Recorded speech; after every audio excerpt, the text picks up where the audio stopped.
స్థితధీర్మునిరుచ్యతే.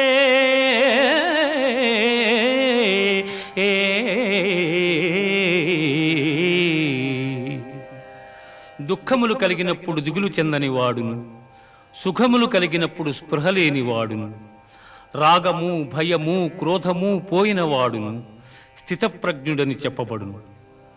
ధ్యాయతో విషయాన్ పుంసః సంగస్తేషూపజాయతే. సంగాత్ సంజాయతే కామః, కామాత్ క్రోధోభిజాయతే.